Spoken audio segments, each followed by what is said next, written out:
We interrupt your regularly scheduled programming to bring you some breaking news. There's been reports all over the area of something crazy going on, something big. People's homes, their minds even, are being taken over by something called, what is it they're calling it? They're calling it Bad Movie Debate. What up, nerds? We're back with Bad Movie Debate. It's me, Jacob Babb. Unfortunately, we're not doing a regular debate episode today. We're just going to do a review of a pretty solid new movie that just came out a couple months ago now. I'm late to saying it, but finally got around to it, finally got to see it.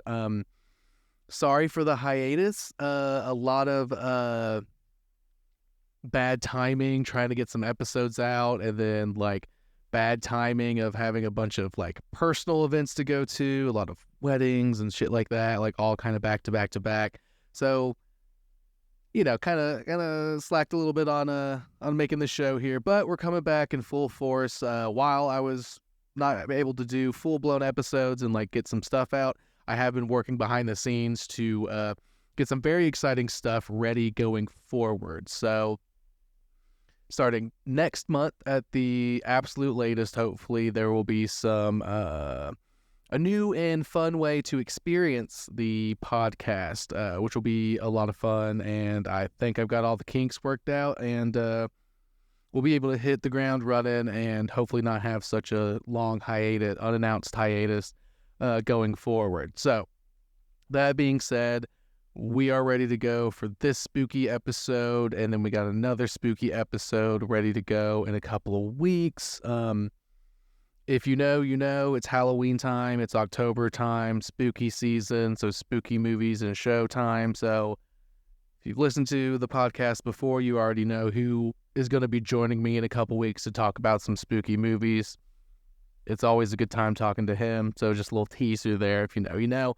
But yeah, so today we're going to do a review episode of the new Blumhouse production, Speak No Evil, which I got to say, I really enjoyed. I thought it was, it's not that it was better than I thought it was going to be. I guess it was more unexpected than I thought, which is great because at the end of the day, it's pretty surface, it's obvious from the trailer, right? It's obvious what the film is going to be and kind of how it's going to play out, but there's some twists and turns, and there's some cool things that they do in this movie that make it worth seeing, even though it's a familiar story. You know what I mean? It's a story that's been told a million times, but this felt genuine, or felt a little more original and a little just more fun. But you've seen this movie before. But I don't know why. They just did a really good job making it. I mean, even though it's predictable, it's there is some unexpectedness. I don't know. I like to turn my brain off and not try to see what's coming and not try to speculate. I try to just experience the film as it's presented to me, regardless of what I've seen or what I've am thinking is I pay attention to foreshadowing and stuff. But if you just pay attention to the foreshadowing, that's how twists can come in and sneak up on you, even if some stuff may seem a little obvious down the line once you get there and stuff. But yeah, that neither here or there at this point. I enjoyed this movie, even though it's a tale that's been told a million times, is what I'm saying, I guess, at the end of the day. So first things first, Speak No Evil, Rotten Tomatoes, 83% certified fresh on the tomato meter, 85% on the popcorn meter. So critics think it's pretty damn good. Audiences like it. And I think that's a pretty good, solid ranking right there. I think that tracks. And what's interesting about that, I also found on Rotten Tomatoes, they have a all Blumhouse horror movies ranked based on their tomato meter and stuff. And I think it's great because they had 3 movies already come out this year. Imaginary, which I haven't seen, Speak No Evil, which is amazing, I'm talking about right now, and Afraid, that new AI one, which I haven't seen or heard really anybody talk about, so that one just kind of looks stupid to me, but that's fine. Yeah, so it's the top 100 of theirs based on their tomato meter, Blumhouse's stuff based on their tomato meter, and this one actually falls at number 10 with that 83%, which is pretty damn good. People really, really like it. And I think that's a totally fair place to put it. You know what I mean? Kind of a bummer that Paranormal Activity with the same ranking is down at number 14. There's a lot of repeats in rankings, of course. Paranormal Activity, like from the OG one and stuff, I think is a crazy good movie. We all know how good that movie is. I feel like that deserves to be in the top 10, but, that's not really, we're not getting into all that. But, it beats out tons of good stuff, which is crazy. Creep is fucking amazing, and, like, it's at number 10 on there, which is wild. The Happy Death Day movies are lower, which are, I love those movies. All the Insidious movies. And then you get, like, Halloween Kills and Halloween Ends, and the first Halloween movie is good, but we'll talk more about, we will actually probably talk more about those in the next episode, like the remakes and remakes in general. So hint of horror movies in just a couple weeks, so I'll ignore that. But yeah, there's some good stuff on here that, like, it just didn't do great. Purge is fine. But point is, this movie's up at number 10 right now on all the Blumhouse tomato meter scores, and I think that's fine. The only ones I've seen that it's getting beat by, there's obviously it's number 10, so there's others, there's more before that. Number 1 is Get Out, duh, of course. Number 2 is Megan, haven't seen, but want to see. I did not realize this movie did so well. I knew people liked it. I didn't know that it had, like, such a good critic score, and, like, I'm a firm believer that if critics love it, you watch it. If audiences love it, you watch it. If they both love it, you have to watch it. So I'm going to have to check this one out finally. Cam, haven't seen it. Also 93%, just like Megan, which is insane. Hush, Mike Flanagan. If you've heard the pod before, you know how much I love Mike Flanagan. He is absolutely amazing. He's probably one of the best horror filmmakers out right now. All of his TV shows slap. All of his movies slap. But Hush specifically is crazy. That's such a good movie. If you don't speak no evil, that's fine. Watch Hush. Watch both, but watch Hush, I swear. You won't regret it. And then something called Sweetheart, The New Invisible Man, Nanny, The Vigil, and Totally Killer are the 9 before Speak No Evil. So some of those I absolutely love. Some of them I've never watched or never even heard of, but that's neither here or there. So yeah, let's get into Speak No Evil. So this movie obviously stars James McAvoy. That is, like, they led with him on all the posters and everything, and I think rightfully so, because he is really, really good in this. It's I don't think I've seen a whole lot of movies with him in his, like, actual UK accent before, and this one it's not that it was like not like he was, like, obviously not James McAvoy, you know what I mean? Like, there's some actors you see and you like Samuel Jackson. Sometimes it's like, that's Samuel Jackson, no matter who he's playing and stuff. Like, even though he's a good actor, it's like, can't help but be like, yeah, that movie with Samuel Jackson. Then you, like, never want to say his character's name. I want to say Patty, talking about James McAvoy, because, like, he played Patty very, very well, and Patty is Patty's something. I'll digress though. So the log line for this movie, as is on IMDb, a family is invited to spend a whole weekend in a lonely home in the countryside, but as the weekend progresses, they realize that a dark side lies within the family who invited them.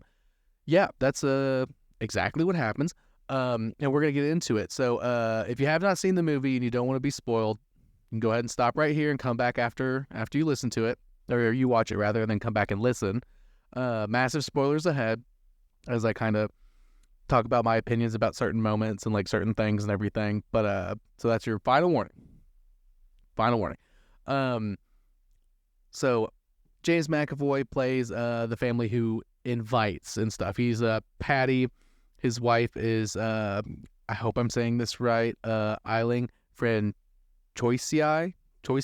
I do not know. I'm really bad with names in general. So but that's Kira. And then their son, played by Dan Hugh, named Ant. Yes, Ant, like short for, like, Anthony, I'm assuming, but it just says Ant. And then you have Mackenzie Davis playing Louise Dalton, Scott McNairy playing Ben Dalton, and Alex West Leffler playing Agnes Dalton. That's the family who is invited to come. So they're the victims, as it were. Everything from here on, I'm gonna just, like, try to refer to them just by their character names and stuff, but that's long and short of it. And as I'm going over this IMDb page about like the characters' names, so you have the Dalton family, right? Patty, Kira, and Ant, even on the IMDb page, don't have last names listed. And neither do a couple of other people who we do come across. One guy is kind of a joke character, so it doesn't matter. But like Mike, he's a character that comes up in the story. No last names ever given for him. And what's really interesting is that actually is really interesting thing in the movie itself is they never, I'm thinking about it now as I read this name of actors and their characters off, they never talk about what their last names are. I don't think they ever mention it. The Dalton family never ask. They obviously ask like what they do for a living and stuff. Patty says he's a doctor and everything, and so Kira doesn't need to work, and Ant is a child, so but it's fascinating to me that it never comes up, and the Daltons don't seem to notice that it's never freely given, or they never ask even. I don't know. I just think that's a very interesting little like subtle detail of like as a reminder of like you don't really know who these people are, kind of a thing. And I think that plays in its favor for sure. I already talked about on my quick review that I posted online on social media that like I do like this movie. So, maybe I'm just trying to defend it because I like it, but hey, I haven't heard anybody else say anything super bad about it, so I don't think I'm crazy for liking it. Yeah, so they go to like a little Italian villa vacation. They meet Patty and all them. They invite them. They're all from the UK. The Dalton family has been living in London for a little bit. Jobs are being lost, trying to figure out what's going on and stuff. Patty invites them out to their country home, just like the logline says, yada, yada, yada. And they get there. An important thing is, so Patty's a doctor, right? Says he's a doctor. And when Ant is first introduced, they say that he has trouble communicating because he has he was born with some fancy medical term of saying he was born with a little short tongue, so he can't really speak, even though he tries to communicate. So that's just off the bat kind of fucking weird. Spoiler alert. I think we can all guess what happened with that. It's literally in the trailer. You can see like he tells somebody what happened through mime, the wonderful art form of mime. So they go. They say fuck it, we're gonna go. Like work is not working. So we're gonna go. So they go and almost immediately, I guess it's like a few weeks later, I guess you can kind of assume, like go on another vacation, like a long weekend vacation to the middle of fucking nowhere countryside, fucking England. And things just immediately off the bat are super uncomfortable. Luis and Patty had a long conversation one night when they were in Italy about how she is a vegetarian, not for like a specific like allergy to meat products and stuff. She's like a pescatarian. Immediately, as soon as they get there, they're like, hey, we live on a farm. We killed our favorite goose and we fried up the goose. And you get the best part of the meat, Luis. Like, here you go. She's cordial. She eats it. She chews on it. They turn around. She spits it out and everything just to kind of keep the peace. But like, that's already like, that's not really socially the best thing to do. That's kind of crossing a boundary. And there's a lot of stuff like that. There's a lot of social boundary crossing that Patty and Kira are all about. In a way that makes this movie almost uncomfortable from the moment that Patty and Kira show up, which is a reason why I like this. I was never fully comfortable with what was happening at any moment in the movie. The first the first act is all right. There's not a lot of uncomfortableness there. There's a couple things that on vacation that they're like not super comfortable with, but they're like, yeah, whatever. We'll probably never see him again. Not a big deal. And it's nothing super out of the ordinary, and they have like a good time with them. Once they get to their home, though, it just gets even worse. And so it's like they're having conversations, and like Patty and Kira and the Dalton parents go on like just a parents only like really nice dinner where we're introduced to Mike, who amazing chef, has a really tiny little restaurant that you can't find on Yelp. They specifically make a joke about how, you won't find this on Yelp. And beautiful dinner or whatever. And then they pretty much like borderline say that like, hey, if you guys want to swing with us, we would be down for that. So all kinds of stuff. You find out some marital issues are going on between the Daltons and stuff, and it's actually a really great shot. They're having this argument, and you can see Patty in the window of their bedroom door, just like eavesdropping so easily, like just so he can have that information loaded to like drop later on Ben when they're alone and they can talk about it and like just kind of get everybody. They're just like really good at making everybody uncomfortable in like really crazy ways. And there's one specific event that makes them want to leave, and like they were about to leave before shit really hit the fan, but then they had to go back because Agnes has like an anxiety issue, and she's like obsessed with this stuffed rabbit, and they leave it, they go back, they get caught leaving, yada yada yada yada yada yada yada. Without going into every single fucking beat of this movie and stuff. But the main thing is, and then shit starts to really hit the fan. Again, seems pretty obvious, but like the plan is for Patty and Kira to murder the Daltons and murder the family and take their money and stuff. And that's how they make money. He's not a fucking doctor. Of course he's not a doctor, right? But the thing that I found interesting is, again, it seems like it's pretty obvious, like, without guessing it, like, obviously, Ant got his tongue cut out by Patty, so he could not tell anybody about the abuse in the house and stuff, right? But Ant figures out a way to he's a smart little dude, honestly. He finds out a way to show Agnes this, like, underground crawl space that's on the property that has suitcases and luggage and photos of Patty and Kira on family trips with a bunch of different other families and stuff. And it eventually in that moment it reveals that Ant is not actually their son. He is not their fucking kid. It's not it's not that Patty and Kira are abusive to Ant. They cut out his tongue so nobody could tell him. They killed his family. With him and his parents went and stayed with them. They killed his parents and then like unofficially adopted him and cut out his tongue so that they could have a perfect little family, or the ideal, like what looks like to be the perfect little family. And the plan is to do that with the Daltons, kill Louise and Ben, and then make Agnes their new child, just like they did with Ant. And she's able to relay that to the Daltons, and then like shit hits the fan from there in a really great way. And it ends with everybody's fine by the end of it and stuff. And so they win, and it's great. But the journey so that seems like a pretty obvious end result, a pretty obvious story that's been told a million times before that we're getting, right? Like, it sounds like I know you've seen this movie before.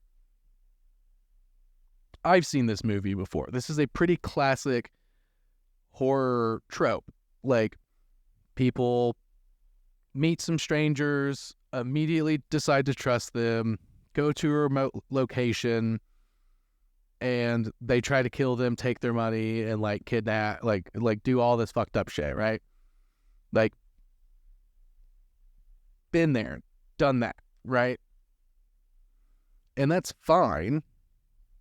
But what's great about this movie is, even though it's a story you've already seen, the way it's played out is pretty fucking awesome. Because usually, in horror, there's obviously like the standard thing of like, people are so oblivious and people are so stupid.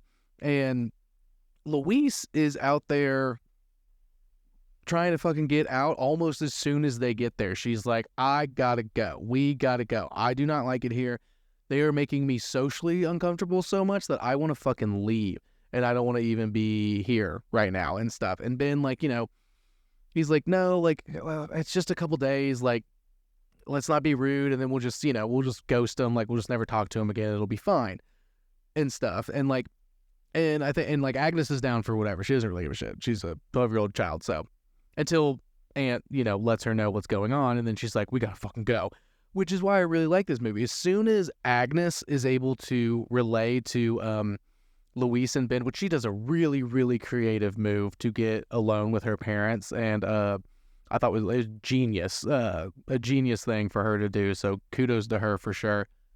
They immediately formulate a plan that this is how we're gonna get out of here, and this is what we're gonna do, and they'll be none the wiser. Patty and Kira obviously like they could feel the writing, they could see the writing on the wall, they could feel that they were about to lose them and stuff. So once shit hits the fan, it never ever stops. And that's why I think this is a movie that deserves to be like where it is in the Blumhouse productions of like that top 100 list I was talking about. I think it deserves to be at a 10 for Blumhouse. This is probably my most liked Blumhouse production in a while. Again, I really liked Insidious. Paranormal Activity is great. There's other, Hush is great and everything like that. But like this movie was just unexpectedly better than I thought. I'm like not trying to shit on Blumhouse too much. Like they just put out so much that like not everything is gonna like hit the way that you would want, So for them to be able to like make a movie that completely made me uncomfortable from beginning to end, in a way that was like not just like obviously like the thriller horror stuff that like really comes up at the end is really awesome, and like obviously I'm uncomfortable watching like that in a good way. Like I love these kind of movies, like this is a good movie, I'm saying for sure. But the way that they're able to do that, beginning with the socially uncomfortable and like social awkward like faux pas and crossing of boundaries and like stuff like that, I think it sets the tone of the movie in the right way from the very beginning, that does not ever let up, and then when shit goes off, it never stops. And I really appreciate that. I feel like a lot of Blumhouse productions in the past have been like, okay, now it's scary, and now it's just a movie, and now it's scary, and now it's just a movie, and even the scary parts aren't even that great. But like when you get completely entranced and saturated with nothing but uncomfortable conversations the entire time, and like moments that are like, okay, everything's like, okay, they're all on the same page now, and like, okay, yeah, it could just be a normal weekend and stuff, like it could just be a chill weekend, like whatever. And then it just like, then somebody like Patty or Kira like crosses another fucking line or says something uncomfortable, or like Luis even like will cross a line to like argue back with Patty in certain scenes and stuff, and like that builds the tension. And then Ben's just over there really fucking uncomfortable the entire time. He makes some good decisions along the way for sure. Like I'm not saying he was like a worthless dad character, like can happen sometimes in these kind of movies. It just the tone of it, just like I know I keep saying it, but like just the tone that they were able to start from the beginning and keep until the end was awesome, because it just never let up, no matter what. Like from the moment that it starts getting socially uncomfortable, it just gets more and more and more uncomfortable until it gets to that place of horror and thriller, and they are trying to kill us and take our fucking kid. Like we know that, and we got to get the fuck out of here. And now, and then it's ABC XYZ, exactly what you expect, how they get out of there and stuff. Like some pretty dope action made by both the Dalton parents. Agnes does a good job with stuff. Aunt does a good job. Like they all like I don't think, and that's one of those things. Like I'm not thinking that, like, I don't think that they were like being too smart about it. They did everything that you should do in a situation like this, which is scary, because it's like, well, they're doing everything they're supposed to do, but at the end of the day, this is a horror thriller movie. Like, are they gonna fucking make it? Like, and stuff. Like, that's the problem with a lot of these movies. Like, what is it, that Geico commercial with the that they play during Halloween sometimes, where it's like, oh yeah, the guy with the chainsaw is after us, and there's a fueled up, already ready to go, like keys are in the ignition, car? Should we get in that and drive away? And they're like, no, we should hide in the shed with the other chainsaws and stuff. Like, and it's like, oh yeah, choose Geico, the obvious easy choice. Like, don't be like these people and stuff. And it's like, they can make that joke in a commercial, in a 30-second fucking commercial, because that's how horror movies have been for a long time. Everybody's always like, why would you do that? Why are you doing that? In this one, I was like, yes, that's a good idea. Like, yes, that's what you should do. Obviously, I think they should have just left outright. But again, as a third party watching this story, knowing it's going to get fucked up at some situation, like, I can understand when they do get out and then they come back, how they get reeled back into being like, it's just another couple of days and stuff like that. It'll be fine. So I don't think anybody made any really bad decisions. The Dalton family and Aunt, I don't think any of them ever made any bad decisions that like gives them the like how do you put it, like does this character like deserve to die, quote unquote, because they like made a bad decision and stuff. Like, none of them made bad decisions. They did everything they possibly could have done to get out of the situation, and thankfully they do in a way that's very satisfying. And I think that's why I liked it. I left the theater glad that they were able to make it out of it, but still feeling a bit uncomfortable with it, which is something that I did not expect from a story that's been told over and over and over again, like I've been saying this whole time. So, I don't know. I don't really have much more else to say about it. I don't think. Like, it was just a good watch. You know, it's a popcorn movie. You know what I mean? Like, I don't think there's like a deeper message here, you know, or anything like that. And if there is, you know, someone let me know if they found something deeper in it. I just felt like it was a solid popcorn flick. Like, it's not saying anything about anything, you know, like, you know, is it saying something about marriage? Because the Dalton, Luis and Ben have marriage issues and they need to trust and communicate better. Maybe, sure, like, okay, yeah, I could see that. Like, but like, I don't think it needs to go that deep with this one, and that's totally fine. It's a fucking horror thriller movie, dude. Like, a horror mystery thriller kind of thing. Like, it doesn't always have to be that deep, and I don't think this necessarily is. And I'm totally okay with that. That's kind of what I want sometimes in my spooky movies. You know, obviously the number one list on this Blumhouse horror movies ranked by Tomato Meter list is Get Out, and that has a lot to say about a lot of things, and it deserves to be at number one because of that.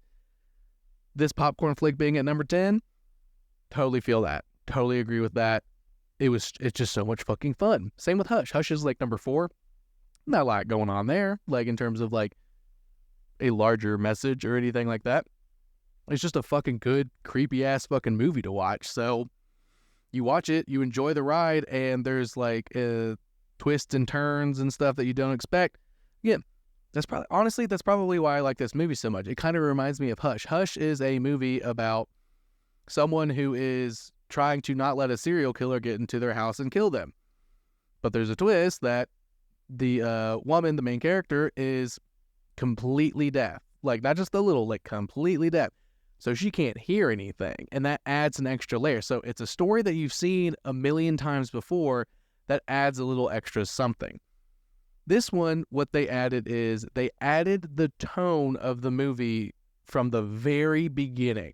They started the movie with an uncomfortable tone and crossing of boundaries and making you feel uncomfortable as you watch it from the very beginning, and keep going up and up and up and up and up and that until the very end, which is a very Dan O'Bannon Alien thing to do. You keep rising the tension every single fucking scene you can. Obviously, there's some breaths in there. There's breaths in Alien and stuff, but like that's how you do a thriller. That's how you do a competent thriller. I'm a firm believer in Dan O'Bannon's storytelling and like screenwriting opinion, or like theory or mechanism, I guess, of rising the tension slowly but surely, and then it just keeps going and going until the climax of the movie. I think this movie did a very good job of that, and I loved it. I'm gonna give it a 4 out of 5. It's not one of the best movies I've ever seen, but I was not expecting it to hit me in that way. I thought it was going to be, I can't think of another specific example, but I thought it was going to be a super fucking basic story. I mean, again, the log line sounds like such a basic story, but like the way they go about it from the beginning is amazing. So for me, 4 out of 5. If you can figure out where the deeper meaning is in it, fucking let me know on TikTok or Instagram. I'm on TikTok again. They haven't gotten rid of me this time for no reason, so hopefully I'll stay. So just to wrap up, follow me on Instagram at Bad Movie Debate, all one word, all lowercase. On TikTok at Bad Movie Debate Pod, all lowercase, all one word. Other than that, there's not really any more announcements. Again, got some more Halloween stuff coming up, and some things that will hopefully make the unexpected hiatus worth it that I've been working on behind the scenes. If you've made it this far, I'll go ahead and say it. Been working on video episodes, so hopefully in the very near future, as in November, there will be a video component to this podcast. Very excited about it. I think I've worked out all the kinks in that regard and stuff, and got a fun one planned with a regular on the show to debut that. So look out for that in November. And in the meantime, everybody enjoy spooky season and watch this movie, watch Hush, watch any scary movie you like, whether it's good, deep, or bad, whatever. It doesn't matter. Just watch some horror this month, y'all.